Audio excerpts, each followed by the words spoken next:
Amigos candidatos ao diaconato permanente na Diocese de Bragança, da Escola São Lourenço, Escola Diaconal. Mais uma vez estamos aqui iniciando a aula número 8. Esta é a aula número 8. Continuamos ainda estudando os Santos Padres. Nos primeiros escritos que eu mandei para vocês, naquelas apostilas, não estavam incluídos os Santos Padres, né? São 4 ou 5 folhas que vocês vão ter que incluir. E já falávamos o outro dia, como nós estamos estudando, na verdade, os Santos Padres divididos. Uns são da região do Ocidente, como Agostinho, como Ambrósio, que vimos o outro dia, e outros são da região do Oriente, como Atanásio, por exemplo, Basílio, que nós estaremos vendo. Falávamos também, na aula anterior, como os Santos Padres são considerados santos, porque na vida não só por serem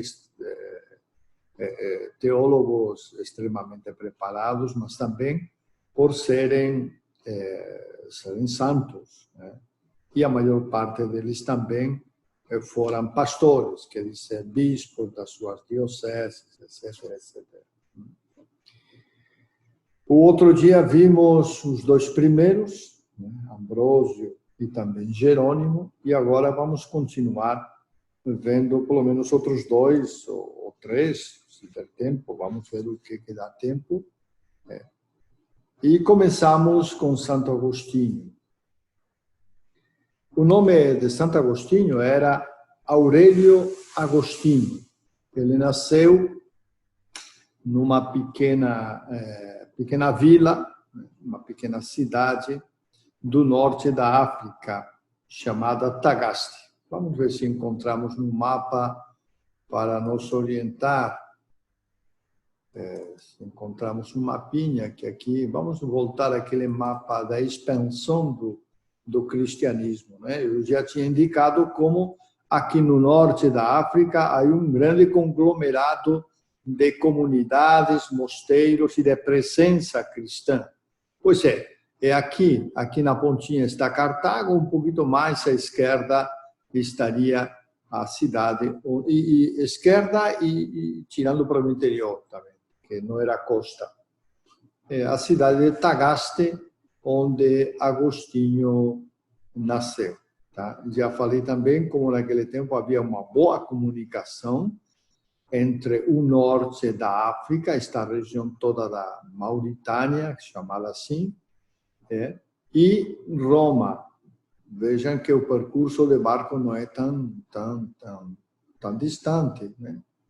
De maneira que, como era uma região agrícola de grande produção de cereais, não havia muitos barcos que vinham e traziam, e a comunicação com Roma era relativamente fácil, né? Vamos voltar ao nosso texto, que assim fica mais fácil de acompanhar. Aqui está o texto. Isso. Então, na cidade de Tagaste, ao norte da África, que era uma região onde era parte do Império Romano, certamente, né? E onde se encontra atualmente Argélia, podemos dizer assim. Tunísia, Argélia, fronteira entre Argélia, mas é Argélia mesmo, né? Mas bem na fronteira com Tunísia.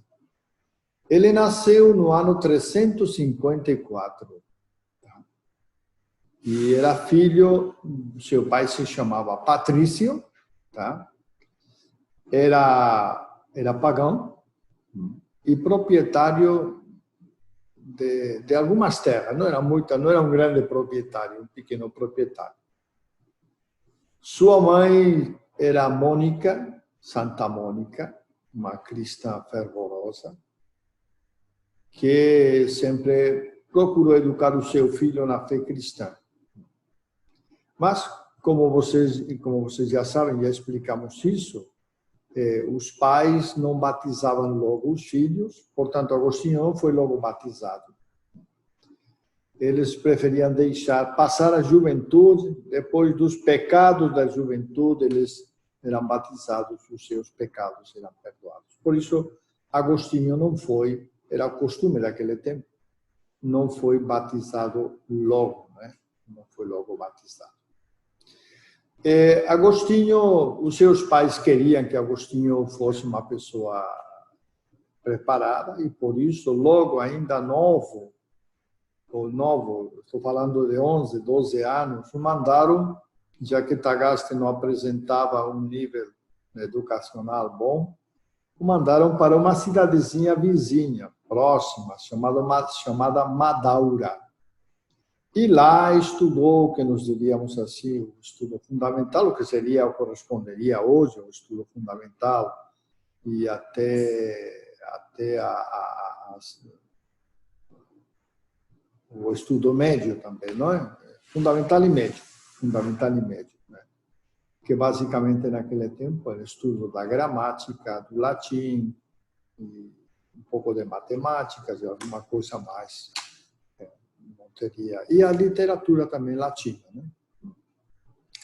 Bom, depois ele vai, aqui ele tem os primeiros contatos com os escritores latinos, né? E Agostinho, que gostava dessas coisas, de língua, da formação das frases, então ficava encantado com os autores latinos clássicos, como Cícero, por exemplo, né? Como escreviam bem, né? Ficava muito encantado. Terminado esta fase, já com 17 anos, ele é enviado para Cartago. Cartago era a capital, digamos, a cidade mais importante do norte da África, o centro comercial e também o centro urbano grande, importante, né? E lá foi estudar retórica, que era um conhecimento mais aprofundado.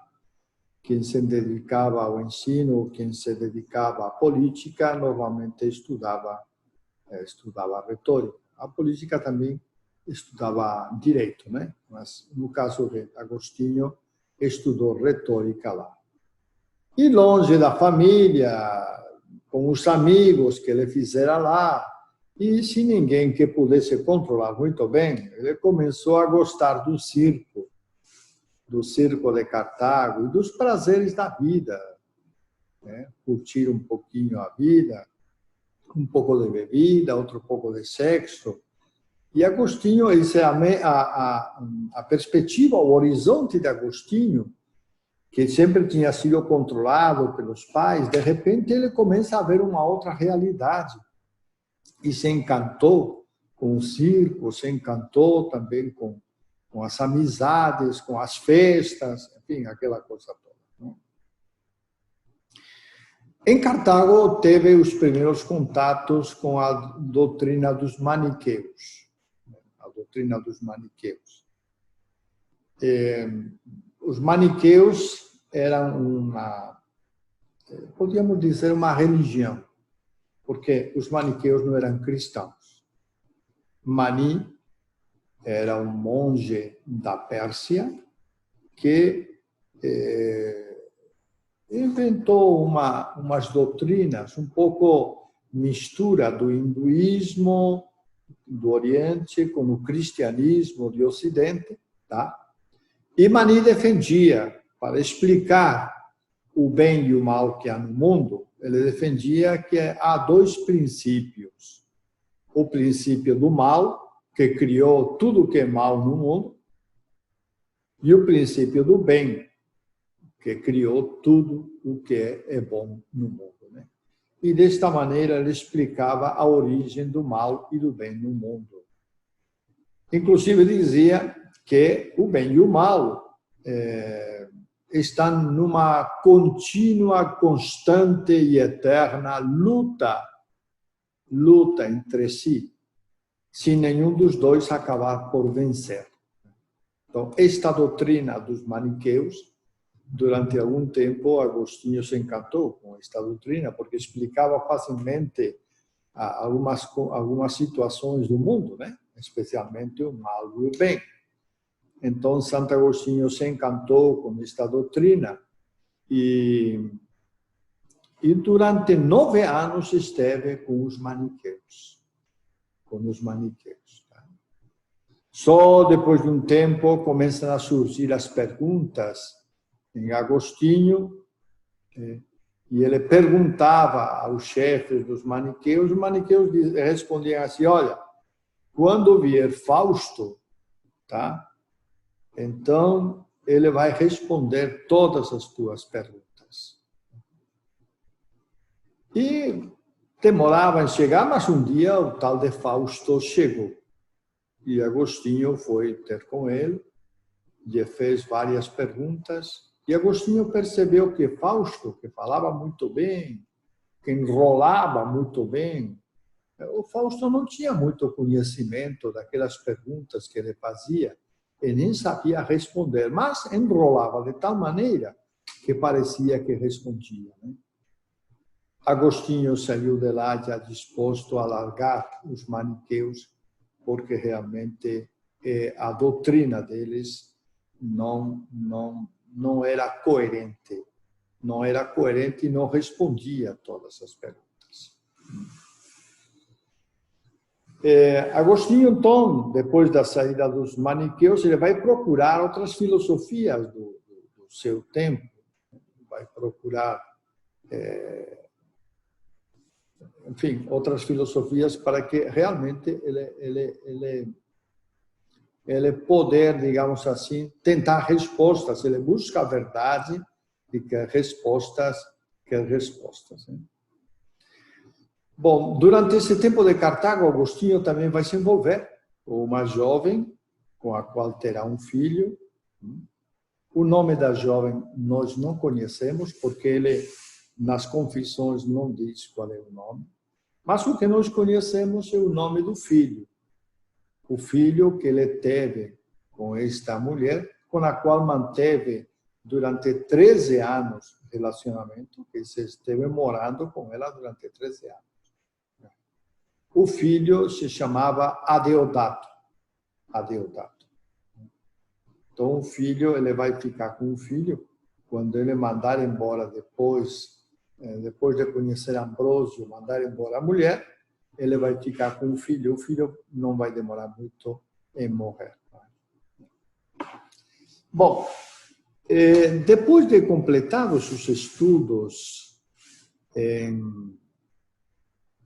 em Cartago, já com o título de retórica, Agostinho quer ser professor e acha que o mais importante é ir para Roma, onde poderá ensinar retórica. E é assim que faz. Ele deixa a África, vai para Roma, abre uma escola, fica um pouco frustrado, porque os alunos, na verdade, não queriam muita coisa. E nesse tempo, acontece que o imperador também estava abrindo uma escola em Milão, e ele é contratado na escola imperial e vai para Milão ensinar retórica. Depois da decepção do maniqueísmo, ele se aproxima também, tá, de outras filosofias, como falei, especialmente o cetismo. A doutrina filosófica cética afirma que não é possível afirmar nada sobre a verdade absoluta, de nada também. É preciso estar em constante questionamento o tempo todo. Quer dizer, o cetismo defendia que era necessário estar em questionamento o tempo todo, porque nós não podemos chegar a conhecer a verdade absoluta de nada. Foi pouco tempo que esteve influenciado por esta filosofia. Logo, Agostinho conhecerá Ambrósio na Catedral de Milão e abandonará também esta filosofia. Milão era a segunda cidade da Itália e é lá que Agostinho vai desenvolver as suas aulas de retórica com os alunos. E é lá onde ele também, toda semana, atraído pela fama de Ambrósio, ele vai na catedral, primeiro para ouvir os discursos de Ambrósio, não tanto pela fé cristã que tinha recebido na infância, mas principalmente para ouvir Ambrósio, a sua retórica. Mas aos poucos, aquela pregação de Ambrósio, ele vai caindo no ouvido, no coração de Agostinho, e os questionamentos de Ambrósio vão questionar também toda a vida de Agostinho. E Agostinho vai começar a repensar a sua vida. Ele está já com 30 anos. A Deodato e a sua mãe Mônica estão em Milão também. O estão acompanhando. Né? E foi nesta época, por insistência também da sua mãe, Santa Mônica, que Agostinho deixa a sua companheira e a envia de volta para a África. Ele fica, pois, com o filho. E é nesta época que Santa Mônica ora constantemente pela conversão do seu filho, pede a Deus que realmente a graça dele toque o coração do seu filho. Ela que tinha procurado desde a infância, introduzi-lo na doutrina cristã, ela vai descobrindo como Agostinho vai fazendo aquela caminhada toda de uma religião para outra, de uma filosofia para outra, né? E não acaba realmente de se centrar na sua fé. Com Ambrósio, Agostinho aprendeu também a ler a Bíblia. Não sabemos qual era a tradução que Agostinho, na sua juventude, tinha da Bíblia, mas o certo é que a Bíblia dele, que era uma Bíblia traduzida ao latim, provavelmente por estar muito mal escrita, já que Agostinho, no início, o que chamava a atenção dele era a oratória e não tanto o conteúdo, por estar provavelmente muito mal escrita, não chamou a atenção dele, de maneira que ele teve alguma aproximação com a Bíblia, mas deixou a Bíblia de lado logo. Agora, Ambrósio, ele vai mostrando nas passagens da Bíblia, né? Vai mostrando uma outra perspectiva, e Agostinho começa a gostar da Bíblia e começa a ler de novo a Bíblia. Especialmente a tradução da Vulgata, que Jerônimo tinha traduzido. Então, nessa situação, como digo, vem um momento da conversão de Agostinho, que diríamos corresponde a dois momentos. Por um lado, Agostinho ele se convence intelectualmente de que no cristianismo está a verdade que ele procura, e por outro lado, ainda não tem forças para largar tudo, largar os vícios, deixar toda a vida, e especialmente aquele projeto de ser um grande professor que ele trazia consigo, né? De ganhar muito dinheiro em Milão ou em Roma.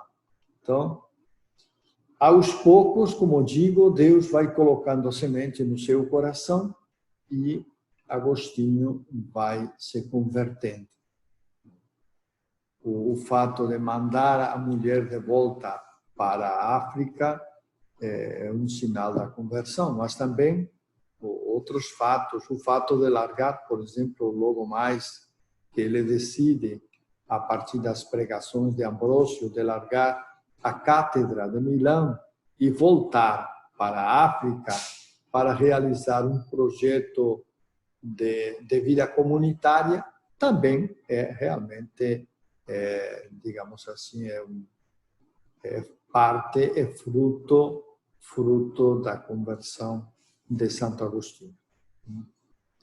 Então, volta para Roma, e em Roma espera um navio, até a Deodato já tinha morrido lá em Milão, e esperando o navio, Santa Mônica vai morrer também, e ela é sepultada lá em Roma.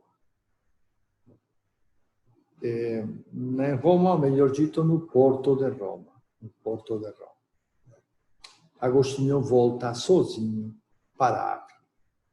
Ele volta para sua cidade, onde vai começar uma comunidade. Uma comunidade. Ele tem alguns amigos, como Alípio, por exemplo, que é um grande amigo dele, e com Alípio e alguns outros amigos forma uma pequena comunidade em Tagaste. A pedido do bispo de Hipona, Valério, Agostinho vai algumas vezes a Hipona e numa das ocasiões, Valério aproveita para ordená-lo sacerdote. Não fazia parte do projeto de Agostinho ser sacerdote, ele só queria ser monge. Mas assim na vida aconteceu, acabou sendo ordenado sacerdote e quando Valério, que já se sentia velho, reuniu a assembleia para escolher um novo bispo para Hipona, o povo aclamou Agostinho, de maneira que ele foi logo escolhido bispo de Hipona. Assumiu, mas levou a comunidade consigo. Em Hipona, ele formou aquela comunidade na casa episcopal, de maneira que aqueles companheiros que tinham estado com ele ficou formando comunidade com eles e desenvolvia o seu ministério, vivendo na comunidade e, ao mesmo tempo, sendo pastor. No norte da África, no tempo de Agostinho, havia sérios problemas pastorais. Havia um movimento promovido, ou melhor, suscitado por um tal Donato, que era realmente do norte da África, que defendia que as ordenações de bispos e de padres feitas por aqueles bispos que durante a perseguição tinham fugido para não serem presos, essas ordenações eram inválidas. Este movimento se chamou donatismo e é um movimento de separação. De maneira que quando Agostinho chega no norte da África, chega a ser bispo, há como duas igrejas paralelas, a igreja dos donatistas e a igreja ortodoxa, católica, né? Há como duas igrejas. Alguns bispos são donatistas, outros bispos são fiéis a Roma e defendem a doutrina clássica. Agostinho vai se aprofundar sobre este tema e sobre o tema dos sacramentos, que na verdade é o tema dos sacramentos que está na base. E ele vai nos dizer que o sacramento não depende da santidade daquele que administra o sacramento, mas depende da graça de Deus, que age por cima da condição do celebrante. Resumindo, Agostinho defende que se o padre é pecador, não sei, ele está morando com uma mulher, tá? Os sacramentos que ele realiza são válidos, embora ele seja um pecador, tá? Eles são válidos. Por quê? Porque os sacramentos não dependem da santidade do administrador deles, mas dependem de Deus.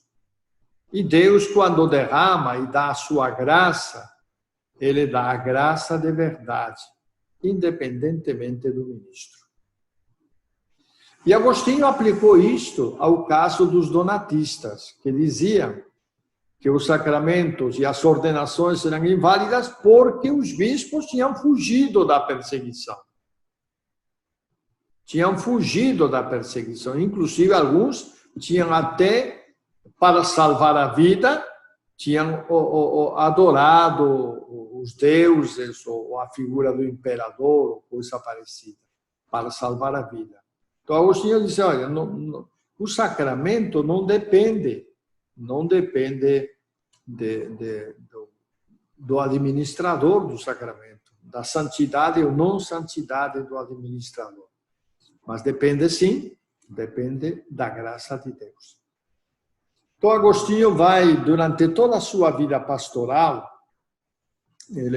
que foi mais ou menos de 34 anos que ele esteve à frente da diocese de Hipona, ele vai, então, lutar contra o donatismo. E ele, em muitos escritos, os chama de irmãos, e lhes diz que queiram ou não queiram, eles são irmãos, e, portanto, devem voltar à fraternidade.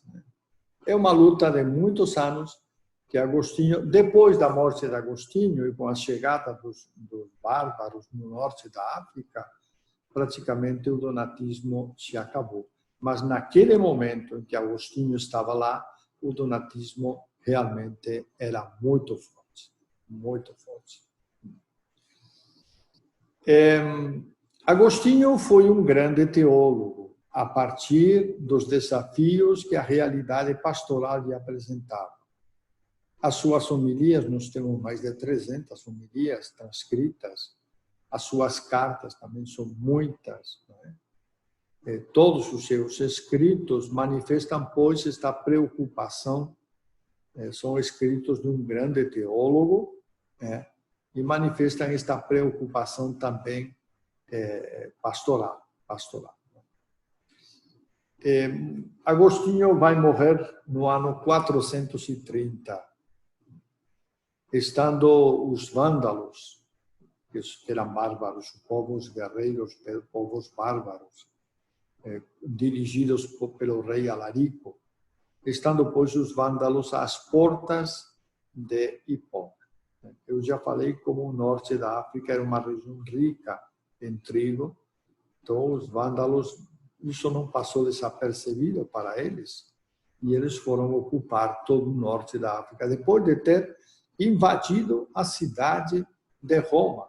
Eles contornaram todo o Mediterrâneo, passando pela França, pela Espanha, e continuando, atravessando o Estreito de Gibraltar e percorrendo toda a parte norte, passaram até a Madaura, a Mauritânia, que chamava naquela época aquela região, para ocupar as cidades como Cartago, como Hipona e outras cidades que havia lá.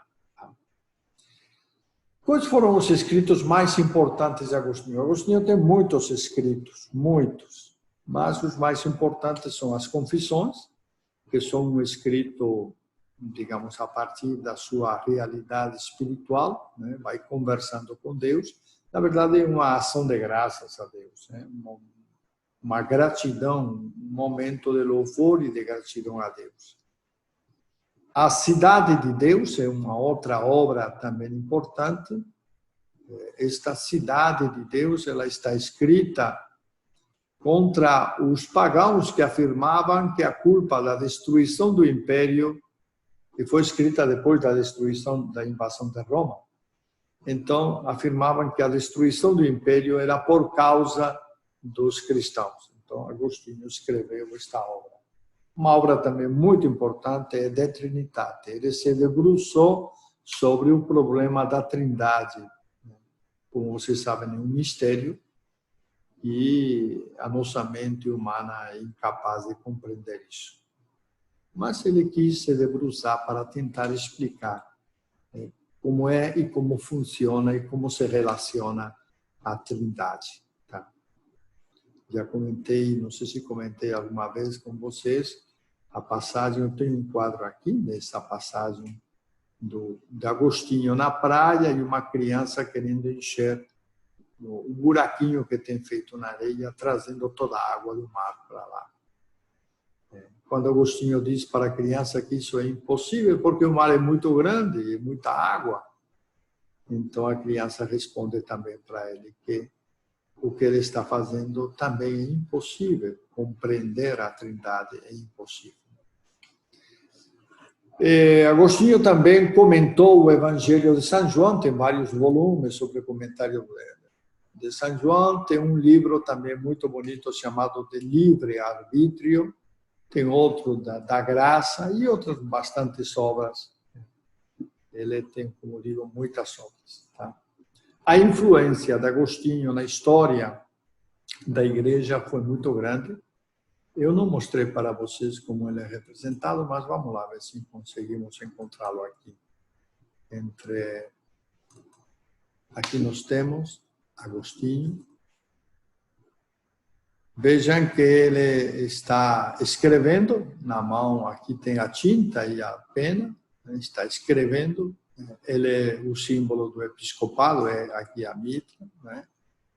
É uma imagem muito antiga, por isso não está muito bem preservada, né? Mas manifesta o Agostinho escritor. Nós devemos também ter outras imagens aqui dele. Aqui está uma imagem clássica, que é a imagem Agostinho jovem, quando está em Ostia, que era o porto de Roma, Ostia, esperando a embarcação para viajar para o norte da África. Está com Mônica, e eles têm umas conversas místicas, um encontro místico naquele momento. Poucos dias depois, Mônica vai falecer, e ele tem que retornar sozinho para a África. Né? Não sei se nós temos uma outra imagem de Agostinho. Nós temos ela, acho que é esta aqui, tá? Esta aqui que nós já vimos, com o báculo e a mitra, símbolo do episcopado, e aqui um livrinho e o coração ardente, o símbolo agostiniano, o coração transpassado por uma flecha, símbolo do amor de Agostinho na busca da verdade, e a flecha que significa que nesta vida não há amor, não há felicidade totalmente perfeita, já que a dor está sempre presente em nossa existência. Muito bem, então vamos passar para um outro autor, um outro santo padre, né? Depois de ter visto Agostinho. O quarto padre da Igreja Latina é São Gregório Magno. São Gregório Magno é um pouco posterior, já é do século VI. Ele nasceu no ano 540, de uma família romana, e ele foi educado num ambiente cristão. Para esta época, o ano 540, vocês devem recordar, vamos ver aqui no mapinha, voltamos ao mapinha, não é este, desculpe. Tem que voltar ao mapinha. Este. Vocês percebem que para o ano 600, e estamos aqui falando do 540, praticamente todo o império já é cristão. Todo o império é cristão. Então, quando Gregório Magno nasceu, já todo o império era totalmente cristão. Por isso que ele nasceu de uma família cristã. Deixa eu voltar ao texto, que nós ajudamos melhor com o texto. Vamos ver aqui. São Gregório Magno. O caminho que inicialmente escolheu foi o caminho da política. E Gregório, já com 33 anos, foi prefeito da cidade de Roma. Estamos no ano 540, a parte ocidental do império foi invadida pelos povos bárbaros, que aos poucos vão se integrando na sociedade romana, né? Mas o império continua no Oriente, cuja capital é Constantinopla. O imperador continua lá. Aqui, então, Gregório, ele foi prefeito com 33 anos de idade, prefeito da cidade. Ele realmente não perdeu as raízes cristãs, apesar de ser político, e continuou firme na fé e na prática das virtudes cristãs que aprendeu na sua infância. Durante o tempo que Gregório era prefeito de Roma, um grupo de monges beneditinos refugiou-se na cidade. Eles vinham fugindo dos lombardos, outro povo bárbaro, que tinham invadido o convento, ou estavam prestes a invadir o convento inicial, aquele convento mãe que São Bento constituiu em Monte Cassino. Então, estes monges correram para Roma, e em Roma, Gregório vai deixar um palácio que tem lá, no município de Roma, para que os monges se acomodem lá e vivam. Os monges, então, decidem fundar lá um mosteiro de Santo André, que Gregório frequentava bastante. Uma vez que terminar sua missão de prefeito de Roma, Gregório, então, decide entrar com os monges e fazer monge beneditino. Mas a sua estadia no mosteiro não durou muito, porque o Papa Pelágio, conhecendo as suas qualidades de negociador, de político, o enviou para Constantinopla numa missão diplomática para estabelecer laços e limar dificuldades com a Igreja de Bizâncio, em Constantinopla. Então, Gregório foi para lá e passou vários anos da sua vida em Constantinopla. Foi lá que escreveu as suas obras mais importantes, né?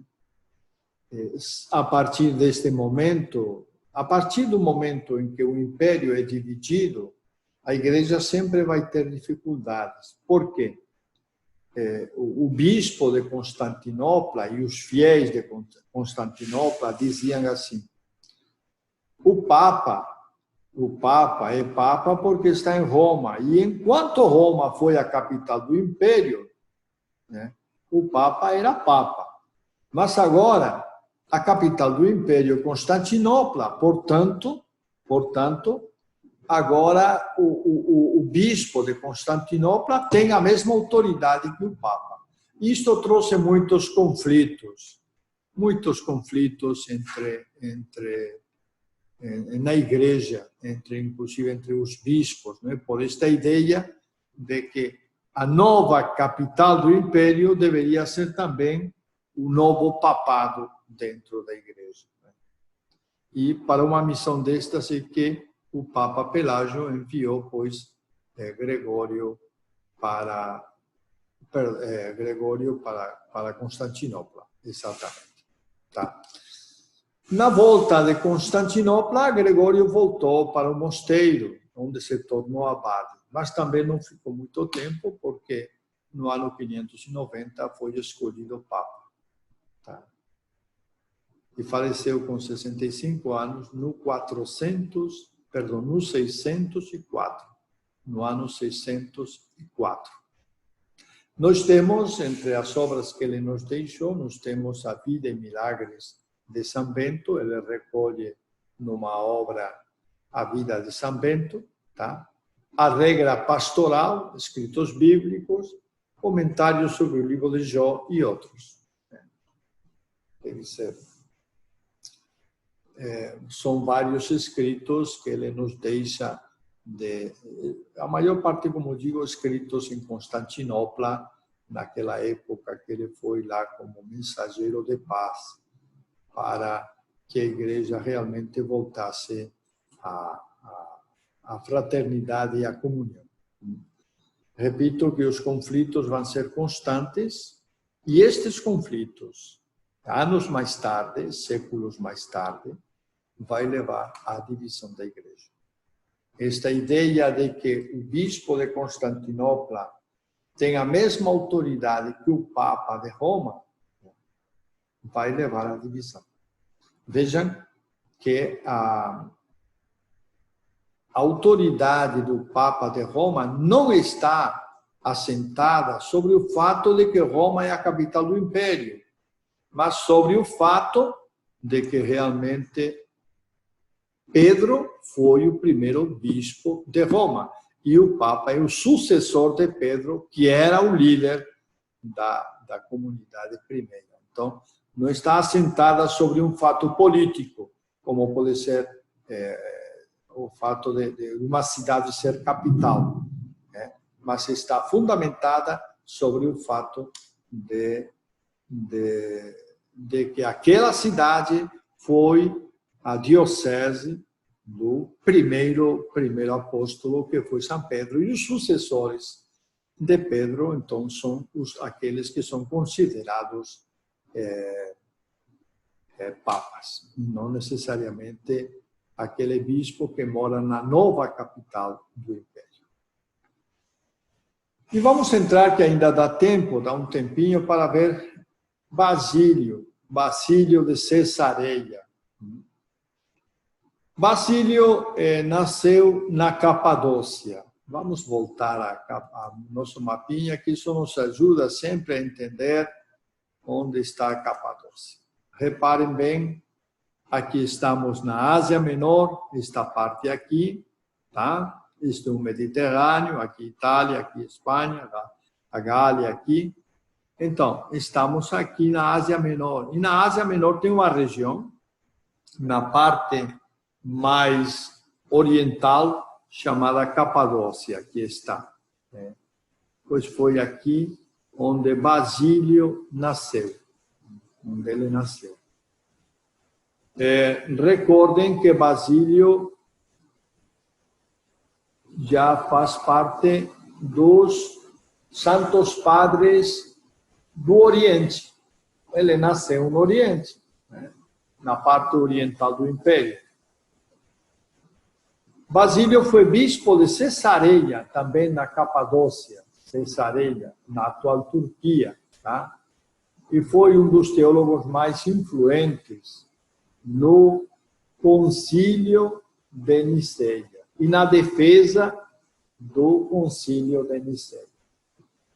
O Concílio de Niceia, ele foi realizado no ano 325, organizado, em parte, já falamos disso, pelo imperador Constantino.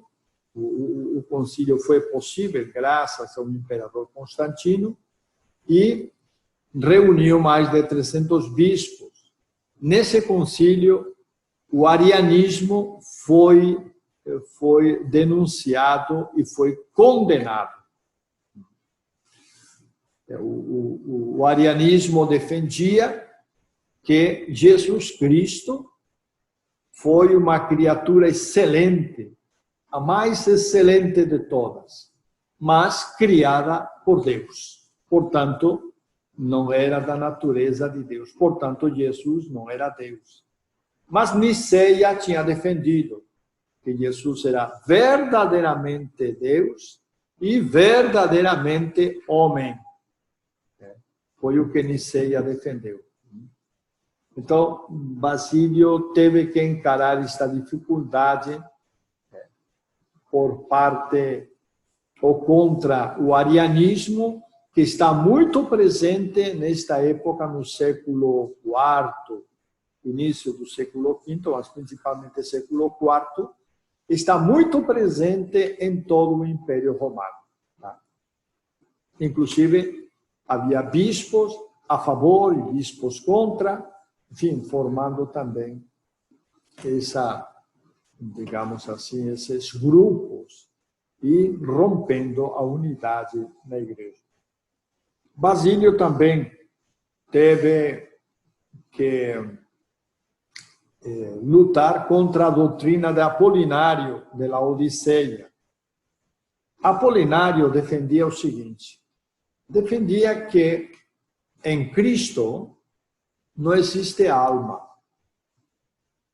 que a alma era a segunda pessoa da Santíssima Trindade. Isto também ia contra o Concílio de Niceia, que dizia verdadeiramente Deus e verdadeiramente homem. Se não tivesse alma, não seria verdadeiro homem, porque o ser humano está composto de corpo e alma. Se tirar a alma, quer dizer, a segunda pessoa da Santíssima Trindade teria se encarnado num corpo. E essa doutrina foi realmente condenada também pelo Concílio de Niceia. Era a doutrina do apolinarismo, né?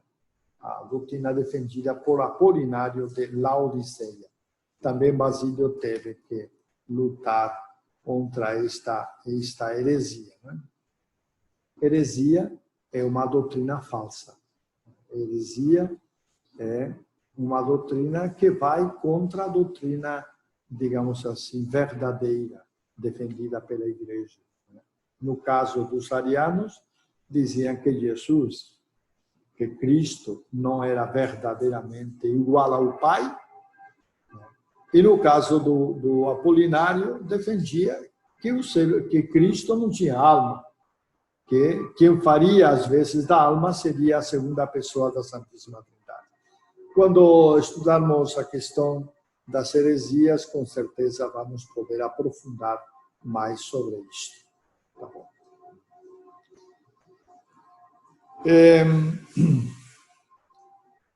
É interessante que Basílio, que estava muito inclinado também para a vida consagrada, ele é lembrado como o pai do monaquismo comunitário do Oriente. O monaquismo e seus monges, o estilo de vida monacal, ele nasceu com os padres do deserto, que eram eremitas, quer dizer, viviam sozinhos. Se retiravam a um canto no deserto e lá viviam em oração, em penitência, mas sozinhos. Com o passar do tempo, esta forma eremítica dos eremitas foi complementada porque alguns eremitas eles queriam também ter uma certa comunidade. E aí surgiu o Zenóbio. O Zenóbio, o que é o Zenóbio? Zenóbio é uma forma de vida monacal, digamos assim, na qual os eremitas vivem nas suas casas, separadas umas das outras, mas alguma vez na semana eles se reúnem numa casa comum para compartilhar. Tá? Isso é o Zenóbio. Então, depois da forma eremítica, foram acontecendo alguns zenóbios no norte da África, especialmente no Egito e também no Oriente. O desenvolvimento do zenóbio é que levou à vida comunitária. Então, chegou um momento em que os monges quiseram ter vida comunitária, viver todos na mesma casa. No Zenóbio não viviam todos na mesma casa, cada um vivia na sua casa, mas se juntavam. de vez em quando. Agora não, eles querem viver todos na casa. E é a ideia que realmente o Basílio defende, São Basílio defende, e espalha também por todo o Oriente, de maneira que começam a surgir muitas comunidades em todo o Oriente. Basílio nasceu no ano 330 em Cesareia da Capadócia. Ele é também capadócio, como Gregório Magno, também como Gregório Nacianceno, no Magno, Nacianceno, também é da Capadócia, que logo veremos mais tarde. Né? E Gregório, então, na família tinha santos, inclusive uma avó que fora mártir, tinha várias pessoas santas, quer dizer, uma família cristã bem constituída. Na juventude foi estudar, estudou e conheceu Gregório, que era de uma cidade bem da Capadócia, de uma cidade mais ou menos próxima, de Nazianzo, e juntos fizeram amizade, foram uns amigos eternos. Gregório Nazianzeno e Basílio da Capadócia, os dois. Né? Ambos estudaram em Atenas, o que seria o estudo da retórica, aquela coisa toda. Não é? E na vida de Basílio teve uma grande influência, um professor de retórica, que era bispo também, era bispo asceta, era bispo bem espiritual e carismático, chamado Eustácio de Sebaste. Este deixou, digamos assim, influiu em Basílio para que ele realmente pudesse entender que a vida cristã passava pela vida de ascese, de preparação, de autodomínio, etc., etc. Pela vida do jejum, pela vida austera. Então, este Eustácio de Sebaste teve uma grande influência em Basílio. Mais tarde, então, vão se separar, Gregório e também Basílio. Gregório vai voltar para a sua terra, para a vida monástica, e depois, então, ele vai ser também escolhido também como bispo, inclusive vai ordenar o Gregório Nazianzeno, que era o seu amigo realmente. Tá? A influência de Basílio no Oriente é muito grande, não só na questão da vida monástica, também na liturgia e também na teologia. Nos deixou algumas obras importantes, como, por exemplo, a Filocália, que é uma obra na qual São Gregório Nacianceno também colaborou. Né? Nos deixou, por exemplo, obras contra os arianos, e algumas obras também sobre a vida monástica, sobre a história da vida monástica. Né? Temos dele uma obra sobre o Espírito Santo, uma refutação ou uma apologia contra Eunômio e homilias sobre diversos temas litúrgicos e a Filocália, da qual eu já falei. Ele se distinguiu realmente pela defesa da doutrina do Concílio de Nicéia e faleceu já no final do século IV. No ano 370 foi escolhido como bispo de Cesareia da Capadócia. Como já falei, combateu realmente a heresia dos arianos com muita decisão em todo o território da Capadócia. Bom, e por hoje nós terminamos. Então, no próximo dia, nos veremos na aula número 9. Nós continuaremos vendo os autores, os santos padres do Oriente, a maior parte, e também citaremos alguns autores que também são santos padres, embora não tenha o peso que tem estes que estamos vendo. Nada mais, fiquem na paz de Deus e que Deus sempre nos acompanhe. Amém.